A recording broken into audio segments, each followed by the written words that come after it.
In the opening scene, Margaret is on a bloody bed, screaming in agony and seeking God's forgiveness for her sins. Believing she is dying of cancer, she actually goes into labor and gives birth to a baby girl. Margaret considers the infant a product of her previous sinful relationship, but cannot bring herself to harm the baby, whom she names Carrie. 18 years have passed, and Carrie attends a small-town high school where she faces constant mockery and ridicule due to her introverted personality. During PE class, while playing water volleyball, Carrie accidentally hits Sue on the head, causing laughter from everyone, including Carrie herself. Chris, Sue's friend, insults Carrie, making everyone direct their laughter at her. Carrie discovers blood on her hands during a shower after PE class, not realizing it's her first period. Seeking assistance, she approaches the other girls, but Chris and her friends cruelly throw tampons at her while Chris records the embarrassing incident. Miss Desjardins, the gym teacher, slapped Carrie to stop her from screaming and crying in an effort to calm her down. Furious, Carrie stares at a light bulb, causing it to shatter. In the principal's office, the principal assigns Miss Desjardins to handle the disciplinary actions for those responsible. They inform Carrie that her mother has been contacted and will be coming to pick her up. Upon hearing this, Carrie turns pale. Her breathing becomes irregular, and a nearby water cooler shatters. Margaret arrives to pick up Carrie while Sue, Chris, and Billy sit nearby.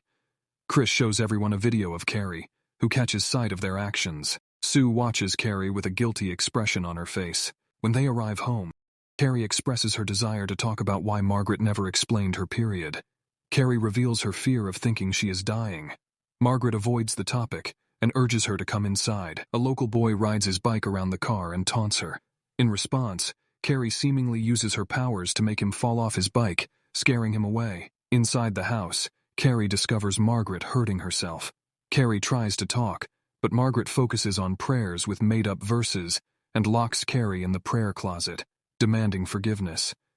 Carrie pleads to be let out but shouts in frustration. The door cracks, and a bleeding Jesus sculpture frightens Carrie. The next day, Miss Desjardins confronts Chris, Sue, and the other girls involved in Carrie's humiliation. She criticizes their behavior and imposes a week of after-school sprints as punishment. Chris refuses the punishment, resulting in his suspension and missing prom. Everyone laughs at Carrie after seeing the video Chris uploaded a few days ago.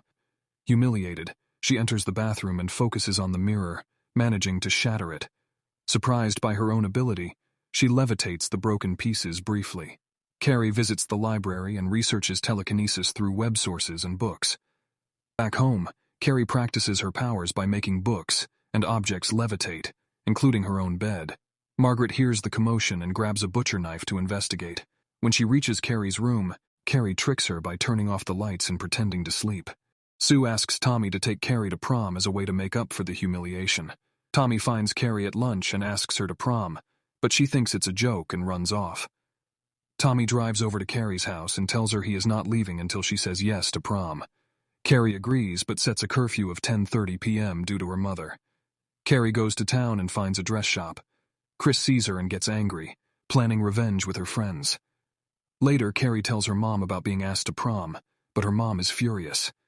Carrie explains her desire to be normal, and her mom orders her to repent. Carrie has a telekinetic outburst, shocking her mom.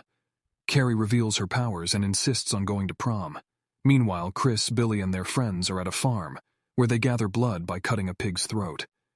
They then proceed to enter the gymnasium, which doubles as the prom venue. Their plan is to prepare a pail filled with the pig's blood, with the intention of pouring it on Carrie during her stage appearance on prom night.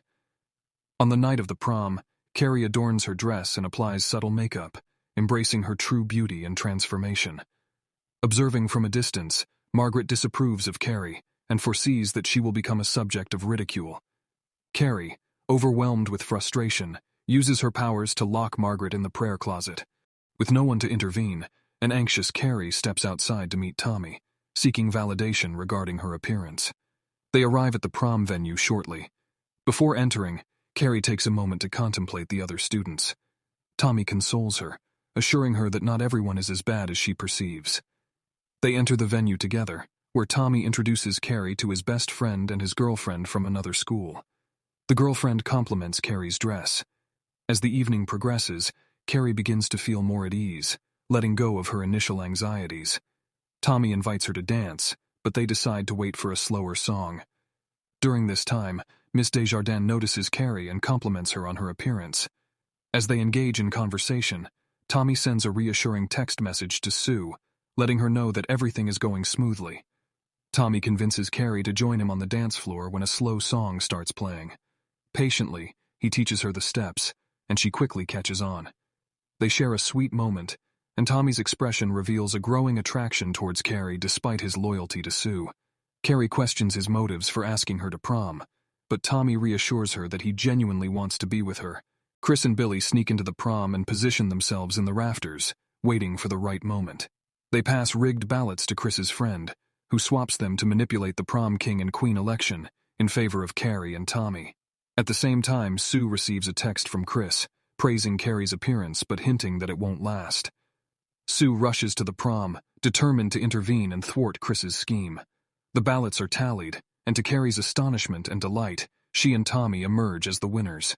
With joy and gratitude, they make their way to the stage, greeted by a resounding applause from the crowd. Sue reaches the prom and starts searching for Chris. She saw Chris, who was positioned in the rafters and ready for her revenge. Miss Desjardins notices Sue's presence but misunderstands her intentions, leading to Sue being forcibly removed from the building. As Carrie and Tommy took the stage, Chris pulled the rope, causing a deluge of pig blood to pour over Carrie. A profound silence descends on the scene. Tommy, deeply shocked by the cruelty, Chris manipulates the video monitors and plays Carrie's embarrassing video using her phone. The majority of the class laughs. Miss Desjardins approaches Carrie, but Carrie uses her powers to push her away, shocking everyone. Chris and Billy plan to escape after setting up the rope, but Chris changes her mind and stays to enjoy Carrie's suffering. The rope unexpectedly gives way, and the pail of blood strikes Tommy on the back of his head, instantly killing him.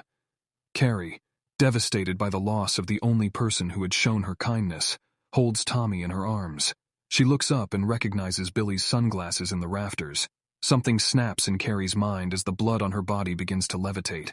Carrie completely loses control and forcefully pushes the entire crowd, causing chaos and collisions. She seals the gym doors, ensuring nobody can escape. She unleashes tables and chairs upon the crowd, killing them one by one. Some girls are held down by Carrie and trampled to death. The place ignites in flames as Carrie breaks the stage lights and electrical wires. But despite this, Chris and Billy manage to flee in their car. The school is now consumed by fire, and Carrie uses her power to levitate herself out of the building, searching for Chris and Billy. When she spots their car, her anger resurfaces. As they drive away, Carrie suddenly appears behind them, causing the ground to crumble ahead. Billy turns the car around and charges at Carrie, but she stops it with her powers, causing Billy to smash his face on the steering wheel and killing him instantly. Chris tried to escape but was unable to. She then tried to run over Carrie with the car again. Despite her determination, Carrie raises the car's rear wheels and propels it into a gas station pump just as Chris approaches. The throw shatters the windshield, causing shards of glass to embed in Chris's face. As a final act, Carrie topples a power pole, triggering an explosion by igniting the leaking gasoline. Upon returning home, Carrie notices her mother's absence from the prayer closet. She proceeds to bathe, cleansing herself from the blood. Suddenly, Margaret appears before her, and Carrie embraces her, affirming that she was right about the mockery she endured. Margaret, still believing she is being punished for her past sins with Carrie's father, mercilessly stabs Carrie with a butcher knife. In a desperate attempt to defend herself, Carrie utilizes her powers to halt Margaret's attack. She retaliates by sending sharp objects flying towards Margaret, ultimately crucifying her. Carrie weeps as she holds her dying mother. Some moments later, Sue arrives at Carrie's house, wanting to comfort her, only to find Margaret dead in Carrie's arms.